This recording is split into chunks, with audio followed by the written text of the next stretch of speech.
Welcome to Gaming Fool Life, where I talk about the most recent game I have enjoyed and why I enjoyed it. Today I'm talking about Inscryption, which I spent around 15 hours playing during December 2023. A little bit late to the party, but I enjoyed it.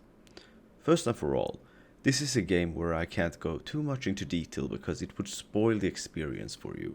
All I can say is that this is an experience you don't want to miss out on. While I was playing the game, I kept asking myself, why am I here and what is going on? Now you might be wondering, why would I ask myself those questions? Well, it's because this is not just a simple roguelike deck building game, which it might look like, but it's in fact a roguelike deck building game mixed with escape room puzzles, which are directly connected to the deck game itself. How is it connected? Can't tell you more about that. But all I can say is that Inscryption delivers so much more than you can expect. It certainly did surprise me going in blind, which I would recommend for you to do as well. Not looking up anything about the game until you have finished it yourself is the best way forward. The game consists of a gameplay loop of playing card games, building your deck as you move forward onto the next challenge, while sometimes taking breaks trying to figure out the puzzles that are hidden around you. Sometimes you might feel stuck, feeling like the game is a bit too hard. But when you crack the code, you will discover that there is not much standing against you and your progress. It's a game that keeps you guessing where it is going, and you keep on playing your sessions trying to figure it out. The gameplay itself is quite simple. During the card game, your opponent has 2 lines on the board while you only have 1 line. You place your cards on that 1 line. Seeing how your opponent have 2 lines, you can see what they have played, so you can use that knowledge and try to strategize how to counter them and win the game.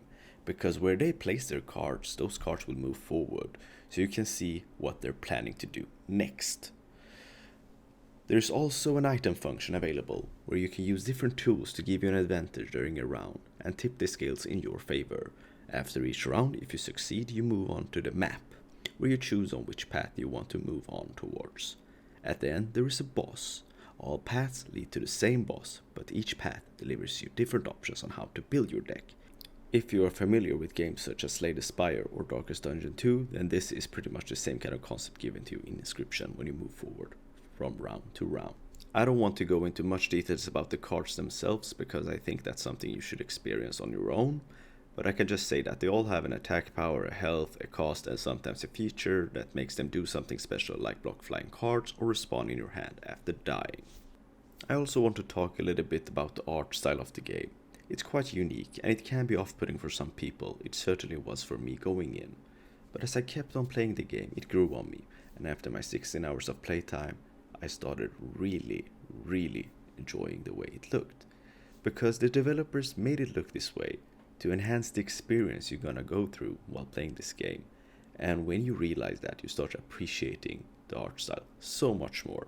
I certainly miss it right now, and I can't wait for the developers' next game to see what they have in store for us there.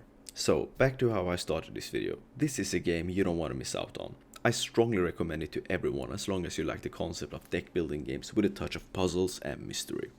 When I started playing this, I couldn't play anything else because it pulled me in and I couldn't pull myself out.